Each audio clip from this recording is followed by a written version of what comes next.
I'm back. It's the Matt Sager Podcast, Monday, October 1st. Ooh. Happy Jocktober, as they used to say on the Opie and Anthony show. I'm sorry, I never became a fan. Got acclimated a little bit, as you may know, as a listener of the Matt Sager Podcast. Became familiar with Opie and Anthony. Then Opie. Never really became a fan of Jim and Sam, but this all happened a couple weeks ago when I was coming out of a really rough period of poor health. I'd finished watching all my favorite movies, my favorite TV shows, and then rewatching and then watching all kinds of weird stuff. Dumb YouTube stunts, etc., and then ultimately did some listening to back episodes of Opie and Anthony. And that's not a slight on them. It's that I used to be a SiriusXM employee. Before that, I was a K-Rock on-air personality, so there was never any reason why I'd want to listen to them. I met Anthony Cumia very briefly, literally for about 85 seconds last year, and liked him enormously, thought he was funny as hell. Then my old boss, Jon Stewart, walked into the room, and, last week you may have heard me talk about my reticence toward violence. I was with a friend who is keenly aware of that reticence, who protects me with the same verve that the Swiss Guard protects the Pope, who thinks of me as so frail and so fragile, and who's such a nice guy and such a good friend. As soon as Anthony and John looked like they were going to start throwing down with each other and fists were going to start flying, my friend basically walled me off. He basically turned himself into a human shield, spread out both his arms, backed me up against a wall, and just stood guard there like I was made of glass. It was actually very nice. And that was the end of my really, under 2 full minute interaction with Anthony Cumia. I do like him. I do think he's funny. I am very troubled by some other elements of his online and on-air personality. But again, my familiarity with that whole world, the universe of Opie and Anthony, is very minimal. Just whatever is below newbie, that's me. So, for instance, last week, I got tons of emails asking me about the status of the Jim and Sam show. The truth is, I have no idea. I'm not only not a listener, I'm not an insider. I speak a lot about my history in radio, but that history, when I left Sirius in 2002, was before the merger. And while I do have lots and lots of friends there, I do not consider myself an insider. I don't really have a lot of interest, if any. I'm pretty darn happy to not be in radio anymore. There was a moment last year where I was given an offer by a station that sort of on a legacy level meant a lot to me. We had negotiations that lasted a few weeks. There was another moment last year when I was actually in negotiations with a rather large radio syndicator. That too was a very brief negotiation because just neither company had anything to offer me either in terms of money, which has really dried up in broadcasting. I used to complain about my payday, but it's gotten bad. But also, neither company, look, to be clear, these were very nice offers from very nice people. Just not what I wanted to do. Not what I want to do right now. Neither one of them had anything to offer me in terms of money, creativity, anything else, but it was a very nice gesture. But it didn't do anything to get me involved in the medium again. So I'm sorry, I have no insider radio knowledge. I've been told that today Jim and Sam did a show, and that's really literally the extent of it. Never met Sam Roberts, have met Jim Norton at comedy shows. I did date a girl on Tinder who had dated him. That is really as deep as it gets with me and the world of Opie and Anthony. Sorry to disappoint. Also, I feel like I owe apologies all around. I was a little bit scarce with the Matt Sager Podcast last week, and there's a lot going on.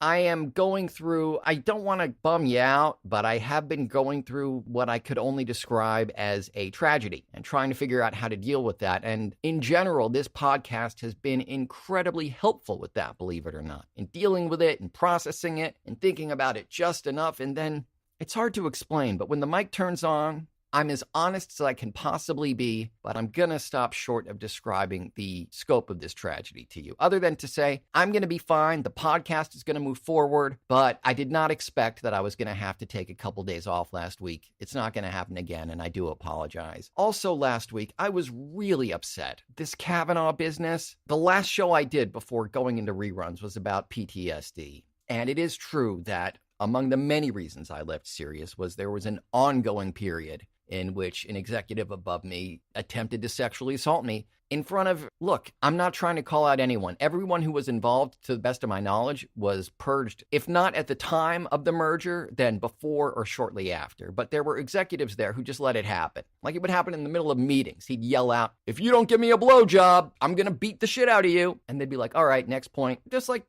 nothing. What, we going to talk about this? Nah. Don't be ridiculous. And eventually what happened was we were in the commissary. Literally, like, everyone in the McGraw-Hill building, certainly everyone at Sirius, was all together, and he basically screamed it. And so finally they were like, oh, this is not a good look. I think we'd better act and remove this guy who has done nothing but sexually harass Matt, and it's not like he's doing anything for our company other than causing us grief. So that was that. And the number one question I'm asked when I describe this is, are you gay? My real answer is, it doesn't fucking matter. It's nobody's business, and it's not as if being gay gives you license to be harassed. So I find that question to be very troubling, but for the record, no, I'm not. I'm a heterosexual. And the difference that makes is 0.0.0. Harassment is completely unacceptable, and that we live in a nation that feels otherwise, turns out it really is upsetting me, like a lot.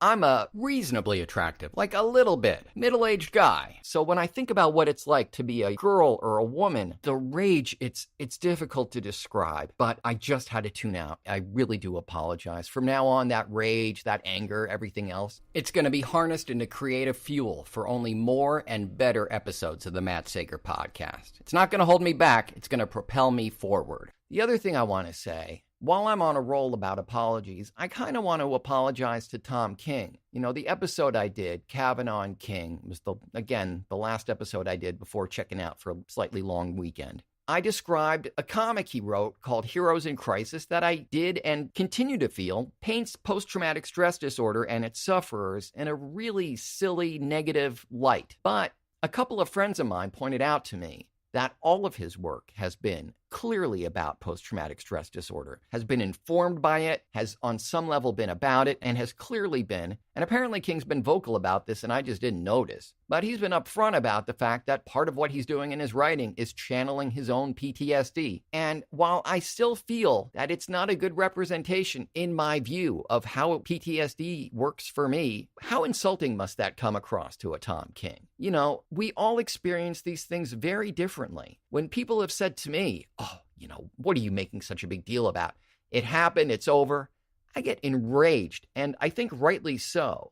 My trauma is my trauma, and the way I deal with it is the way I deal with it, and the way I experience and express it is mine.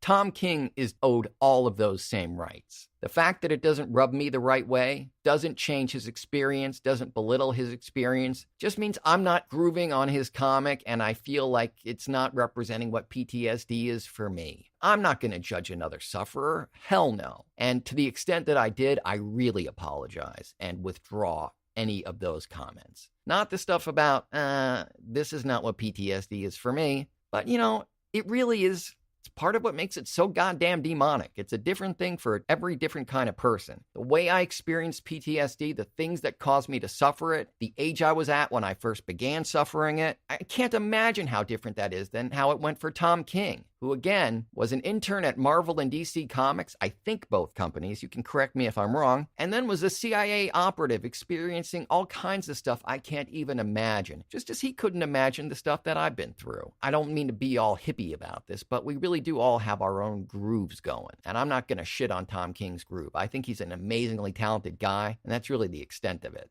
What is weird about that episode, other than everything I've just said, is that Facebook on Friday, who you may remember had the worst data breach they've ever had, by like a lot. They're describing it as a disaster, that over 50 million people that we know of, and every time they announce these numbers that, 30 million, 20 million, 50 million Facebook users' data has been misused for this purpose or for that purpose. I think the last time it made this level of news, had this much coverage of it, was when the election was hacked and there were all kinds of Russian and dark money ads being run on Facebook, and they said, oh yeah, we might have taken in as many as $6 million. Oh, I'm sorry, I mean 4 billion. I'm sorry, I mean 100 billion. I mean, the numbers got ridiculous. So when they say that 50 million users on Friday had their data exposed, that number is going to increase exponentially, if they're even remotely honest, which who the hell am I to say that they are? History has said that generally speaking, they're not. And yet on Friday, I saw something in my feed, an offer from Facebook, saying, hey, this post you did. It was my posting to Facebook of episode 32, Kavanaugh and King. They said, hey, we'll give you $5 free to run a free advertising campaign boosting this post on Facebook. So you'll get a ton of people listening to this episode of your podcast. And I thought, well, I've heard really great things about Facebook advertising. This is literally free money. Sure, I'll click yes. And then they responded with, I'm sorry, your ad has been rejected. And I said, oh, all right. Well, that's very weird of you, but thanks, I guess. But no thanks. I don't understand what's happened. And they wrote back, well, your content is political in nature. We've ascertained that because of the name of your podcast episode, Kavanaugh and King. So I wrote back, just curious, not appealing, not debating, but just curious why, knowing the name of that podcast episode, you made the offer in the first place. And they said, well, we'll run the ad. We'll hold up our end of the bargain, but what we need you to do is go to this webpage that's only accessible on a desktop computer so you can enter tons more data about yourself so we really know who you are. And on pretty much any other day, I'm sure I would have said, oh, yeah, sure, fine, whatever. You gave me an offer. In order for me to take you up on it, I've got to go to a web page that for some reason can only be accessed on a desktop, and you need lots and lots of personal info for me, just as you've needed my phone number in the past to help me log in easier. And that same day, the Electronic Frontier Foundation published an article saying that, guess what? You know how Facebook's been collecting your phone number, saying they're using it for your convenience and to access your contacts, help you connect better? It turns out they've been selling it to advertisers and not letting you know. So in light of these two rather nasty data breaches, and in light of their just shocking level of dishonesty, which it's weird, living in the times we do, you get kind of acclimated to the idea that, yeah, all of my personal information, the stuff that makes me who I am, like my soul pretty much, I kind of gave it away to Mark Zuckerberg, and Amazon has some of the rest. Little smidgen has gone to Netflix, and I'm okay with that because my life is so easy and I get to connect with everybody online, and I'm freaking attached to my phone by the hip. I can't stay away from that thing. I did just get the new iPhone XS, by the way. I'll review that on an upcoming episode. But on this of all days, I said, you know what? Please either explain to me why you really need more of my personal data, or just pretend I never said yes to your offer, okay? I don't need $5 free for this garbage, for this headache. And I realize that Facebook is so powerful that A, they're going to continue to behave this way and not get regulated, and B, that simply voicing my dissatisfaction with this transaction is going out on a limb. I'm risking my social media presence by calling out Facebook on their bullshit. But I'm going to do it anyway because it's the truth. And I see no reason for you to be a creative if you don't speak your mind, if you don't say what's going on. I'm not saying that, you held the door for someone and they didn't say thank you, so spend a 4-hour radio show railing against them. I'm not saying that. I'm saying when something's truly troubling you and you've got an opinion on something that matters, and you choose not to voice it because of a fear that your career might suffer, I would ask you why you're bothering to be a creative. Because everything about being a creative, being an actor, being a voice actor, being a broadcaster, it's work that it could vanish for any reason at any time. If you live in fear, and if to avoid that risk, you choose to not say what's on your mind because, better not rock the boat, why are you bothering with all the work and passion and personal, just the essence of your soul that goes into being a creative? Because I'll tell you something, you can get a guaranteed paycheck working less hard. You could go to law school, okay? You could go to medical school. You could get work at the post office. It's consistent and you toe the line and things go fine for you. But if you're going to be a creative, say what you feel. Don't run around insulting people. Don't turn into an asshole. But if Facebook does something shady, don't be afraid to say it. It doesn't matter that my presence there is enormously important to me. If I don't have the freedom to say what I feel, then that presence means nothing at the end of the day. And I'm going to talk more about my fellow creatives and why I think they really ought to be speaking up more about a couple of topics that I know they care about and that they've been silent about, on a later episode of the Matt Sager podcast. I was going to say I'm going to do it on tomorrow's episode, but the truth is tomorrow's probably going to be just my Better Call Saul recap. So on a future episode, I'm going to call out a fellow voiceover artist who really, needs to be called out. And the fact that no one else has said something about it is really sad to me. So I'll address this later this week. I kind of feel like I've done enough preaching for the evening. Forgive me.